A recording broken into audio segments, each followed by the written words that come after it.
You know that moment when you make a almost obscenely comical argument, parody the absurdity of, say, a feminist position, like I don't know, rescuing a princess promotes misogyny, then how is it that you think the exact same game doesn't promote, I don't know, say, violence against turtles? So, really, Anita, where is your demonstration that the generation that enjoyed getting this Italian plumber to rescue this princess from a giant turtle monster are any more likely to be sexist? Exactly. These games are about as likely to make you sexist as they are likely to make you think that violence against turtles is acceptable. And this is why the fundamental premise of your entire video series is bullshit. And it will remain to be bullshit until you can actually demonstrate a link. This is what happens when your idea of well-researched is to merely go and look for patterns that support your initial prejudices. Well, this is one of those moments when you just can't make fun of it anymore because it's that stupid. This is Jonathan McIntosh weeping tears for the Pokemon who fight in a computer game. And he says, "I've spent the past 2 days collecting and evolving cute creatures in Pokemon Go, but the goal is to fight with them. That's disturbing.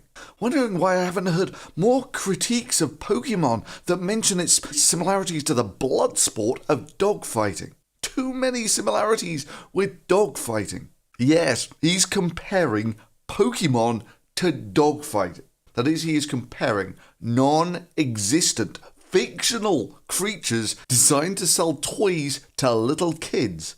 You love Chimpokemon? Yes. Well, now you can buy your very own. I've got to buy Chimpokemon. I've got to buy it. I've got to buy it. And he's comparing that to actual dogfighting in reality. Yeah, this is so stupid you can't even parody it, because it's exactly the dumbass argument that you would use to parody how stupid this argument is.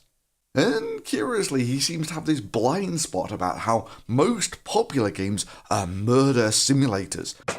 Typically, the school shooters train literally on video games to do this. Murder simulation games. Murder simulation games.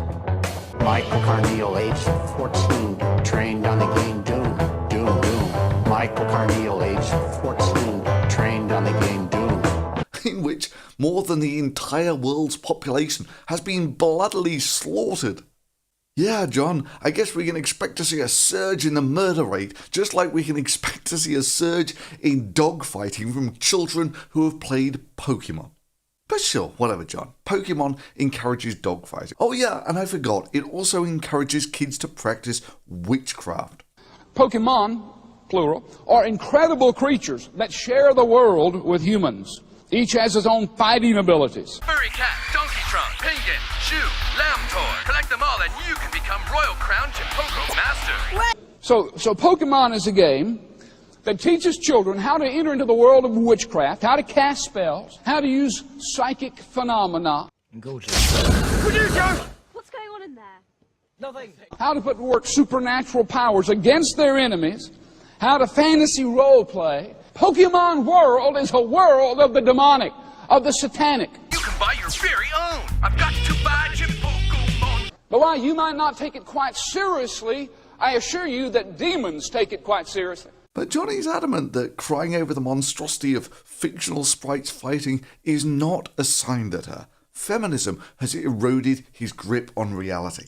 No, it's all the fault of those dude pros. And here come the flood of dudes questioning my manhood for saying that. Popular media that glorifies fighting feeds this toxic mentality. And FYI, if your reply to me includes a variation on "don't be so sensitive," stop and reconsider your value system. Sensitivity isn't negative. Well, maybe that's why he's making a video series about how it's okay for men to cry about absolutely everything. That show's really weird. Who wants to watch a cartoon about people crying? I do.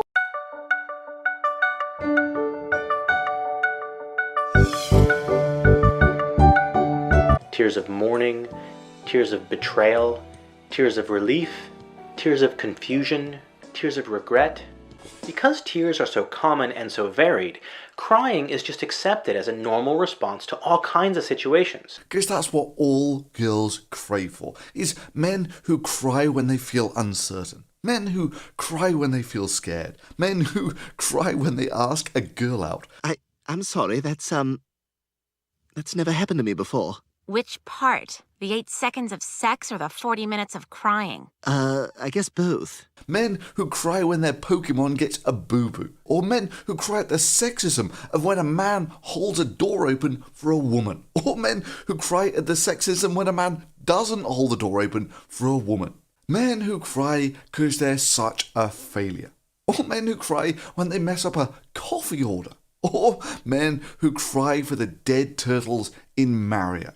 Because deep down, John, isn't it every girl's dream that when something threatens her safety, to know that there will be a jello man next to her who can be relied on for nothing but to cry pathetic, useless tears and leave her to face all danger alone? After all, to stand up and face the danger. Captain, the Shuttle 37 is my wife on board.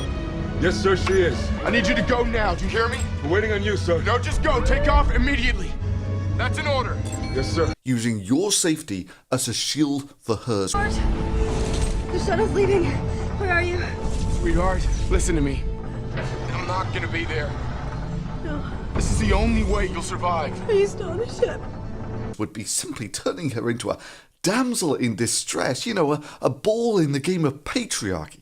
I've heard it said that in the game of patriarchy, women are not the opposing team, they are the ball. Which, as your videos have so wonderfully informed us. Over the past 3 years, I've had the honor of working as producer and co-writer on the first season of Feminist Frequency's influential web series, Tropes vs. Women in Video Games. Which, as your videos have so wonderfully informed us, is just a sexist trope depriving women of their agency and turning them into mere objects. Oh, and bitch, this is not research. Yeah, I just promised to watch both the Star Wars prequels and The Big Bang Theory. That's gotta be worth some support right there. This is having an opinion about some bloody stupid cartoon. This is research. Well, it's not a perfect setup, but God is it close. So in the background there, you've got this guy, he's doing a scan, he's doing 10 millisecond scans, and he's doing averaging 5 of them. So I've got 50 milliseconds per scan, that's about 20 scans per second. I just did a block needle, so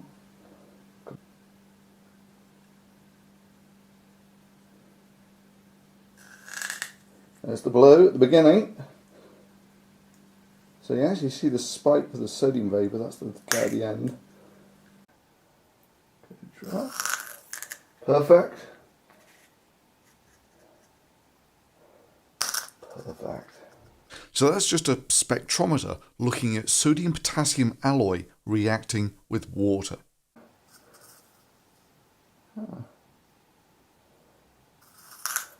Perfect.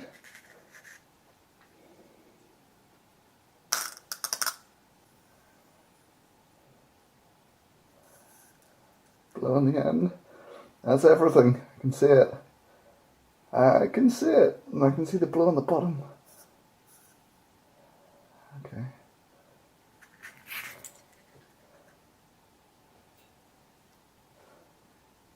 What? So there are several interesting things here. Firstly, this work has just been accepted in one of the world's top chemistry journals. And yet when it comes out in print, I'll be making a video about it. And secondly, all of the kit that you see here was actually bought using Patreon supported dollars. The spectrometer, the glass blanket, the lights, the argon, the high-speed camera. And yeah, that's acknowledged in the paper. And for those who want a challenge, this is just sodium-potassium alloy reacting with water under an argon atmosphere. What's going on?